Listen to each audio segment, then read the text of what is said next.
Kinagagala ko na labis mong naibigan niya. Ikaw na naman, Adamian. Ano naman kabalbalang ginawa mo sa Adami sa pagkakataong ito? Wala akong ginagawang ikayayamot mong sangre. Tinalaw lamang kita rito upang makita. At nang sa gayon makita ko ang mukha ng aking magiging asawa. Huwag ka nang umasa pa sa mga bagay na hindi naman mapapasayo, Memphis. Dahil ipinangako ko na sa aking sarili na hindi na ako ibig pamuli kahit kailan. Kaya umalis ka na. Bakit hindi na, Alena? Dahil ba labis kang sinaktan ng muli mong minahal? Tama na. Hindi ba totoo? Binabalaan kita. Tama na sabi. Mahal kong sangre, hindi ako kagaya niya. Nangangako ako na kailanman hindi kita sasaktan.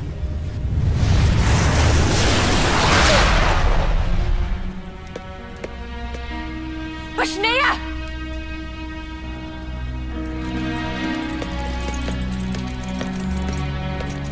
Sana hindi kami ang pinagsasalitaan mo ng masama, Sangre.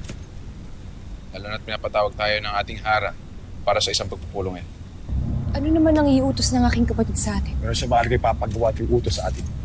Kaya puntahan na natin ang hara.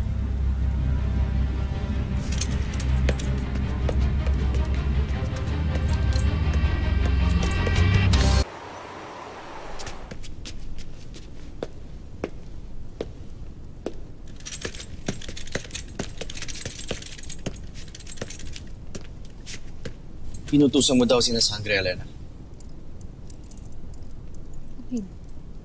Mabuti at nakabangon ka na. Visala Eshma sa iyo. Muli ako nagkaroon ng pagkakataon mabuhay. Ngunit sa aking pagbangon, ay narinig ko rin ang mga sari-saring masasamang pangyayari dito. Tungkol kay Hagorn, kay Mira at kay Lyra, at sa sakit na dumapo sa kanila. Kaya mo ba inutusan ng iyong kapatid? Kailangan na matigil si Hagorn sa kanyang mga ginagawa. Masakit man.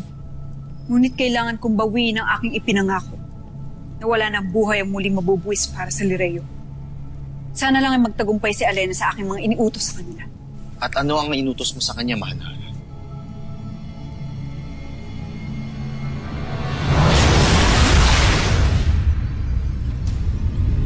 Pag-ingatan ninyo ang inyong mga sarili, sapagkat ang ganitong katahimikan ay mas papanganib pa.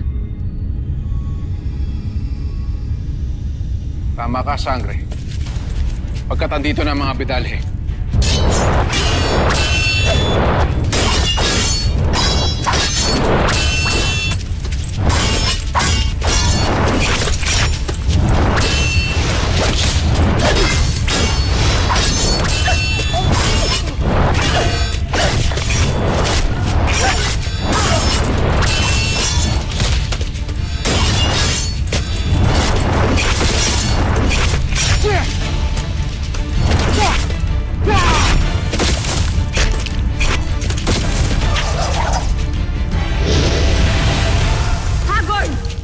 Magpakita ka! Alam ko pinagmamasdan mo kami ngayon. May dala kaming mensahe galing sa aming Haradanaya, kaya magpakita ka ngayon din!